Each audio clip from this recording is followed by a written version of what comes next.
Yeah, we just felt that, that's not the real North Melbourne and the way we want to go about our football. We showed glimpses of it, showed some glimpses of it early in the game. I thought towards the end of the third quarter, for 4 or 5 minutes, it looked a little bit like a North Melbourne game. But to Melbourne's credit, they put us under a lot of pressure, and they took us away from the way that we want to play a fair bit, and were able to get the game looking more like a Melbourne game more often than we could. It looks like their sort of full ground defence really stifled the run. Yeah, it did.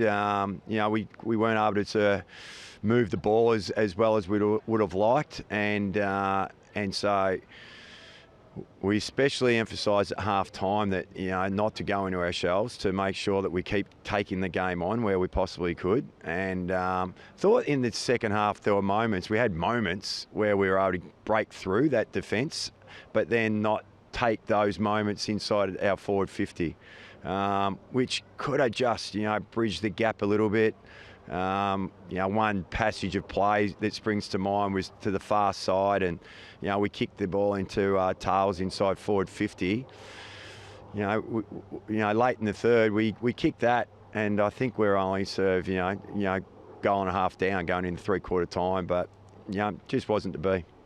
She gave away that 50-metre penalty, and then there was a holding free kick on there. These all happened in the first half, and they resulted in goals for these.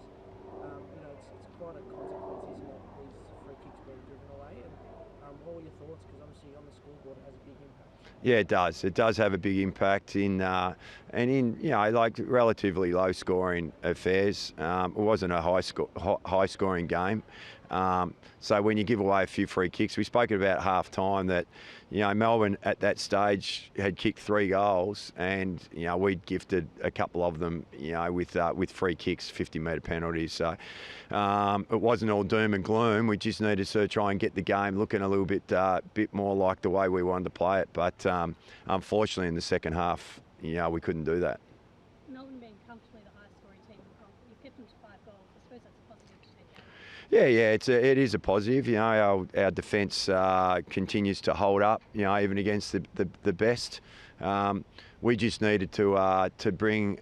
We've been quite good recently, being able to hit the scoreboard ourselves and be pretty potent with our ball movement, and we weren't able to do that tonight. And again, credit to Melbourne. They took a fair bit of that ball movement away, but there'll be some great learnings for our players. In this competition, you don't get the opportunity to play against really quality teams, on a regular basis. So sometimes it can give you a bit of a false sense of where you're at. So the more opportunities we get to play against quality opposition, the bigger the learnings come out of it. So we had Melbourne tonight. We've got Adelaide next week, and I'm sure that's we'll learn from tonight. We'll pick aspects and concepts of our game that broke down under Melbourne's pressure and the way they go about it, and hopefully be better equipped next week against Adelaide.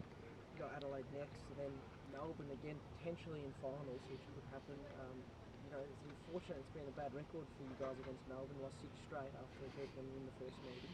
How do you fix this and get these wins going against this good team, Melbourne, and also Adelaide, and trying to really push up the ladder this season? Yeah. Look, we really feel like we've actually improved as a team this current season, and as I said, we didn't put our best foot forward tonight. Didn't feel like we played our best football, and it's a good point. Until we get that monkey off our back with Melbourne, it's always going to be hovering there. So we need to continue to just work to get better. Every time we come into the club, every time we play against a quality opposition, take the learnings out of it, and hopefully next time we come up against Melbourne, whether that's at some stage in the remainder of this season during the finals, we're better equipped next time. Is that pressure building? The last time you had a win over one of those three was 2020. I don't know.